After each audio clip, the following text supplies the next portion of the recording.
తెలంగాణ పంచాయతీ ఎన్నికలకు ముహూర్తం ఖరారైనట్లు తెలుస్తోంది. ఎల్లుండే పంచాయతీ ఎన్నికల నోటిఫికేషన్ వెలువడే అవకాశం ఉంది. డిసెంబర్ 11న తొలి విడత, 13న రెండో విడత, 16న మూడో విడత పోలింగ్ జరిగే అవకాశం ఉన్నట్లు తెలుస్తోంది. ఇక ఇదే అంశానికి సంబంధించి మరిన్ని అప్డేట్స్ మా ప్రతినిధి సునీల్ అందిస్తారు. సునీల్, పంచాయతీ ఎన్నికల నోటిఫికేషన్ వెలువడే అవకాశం ఉన్నట్లు తెలుస్తోంది. డీటెయిల్స్ ఏంటి?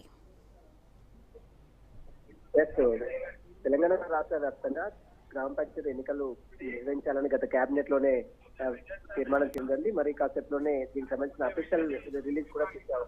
మొత్తం దీనికి సంబంధించి కేబినెట్ మీటింగ్ కొనసాగుతూనే ఉంది. మనం చూడొచ్చు, ఇప్పటికే ఎలక్షన్ కమిషన్ సైతము ఈ రోజు సాయంత్రం 6 గంటలకు ఎన్నికల నోటిఫికేషన్స్ కూడా విడుదల చేసే అవకాశం ఉంది. ఈ రోజు 6 గంటలకు ఎలక్షన్ కమిషన్ దాని కౌముది కూడా మీడియా సమావేశం ద్వారా పూర్తి వివరాలు కూడా వెల్లడించే అవకాశం. ప్రస్తుతం అయితే కేబినెట్ సమావేశంలో 3 విడతలుగా గ్రామ పంచాయతీ ఎన్నికలు నిర్వహించాలని అటు నిర్ణయం తీసుకుంది. ఇందులో మొదటి విడతగా 11వ తేదీని, రెండో విడతగా 13వ తేదీ, డిసెంబర్ 13వ తేదీ, మూడో విడతగా 16వ తేదీని 3 విడతలుగా సర్పంచ్, మరోవైపు వార్డు మెంబర్ల ఎన్నికలు నిర్వహించాలని కూడా కేబినెట్ కీలక నిర్ణయం తీసుకున్నది కూడా సమాచారం తెలుస్తుంది. Right Sunil, thank you.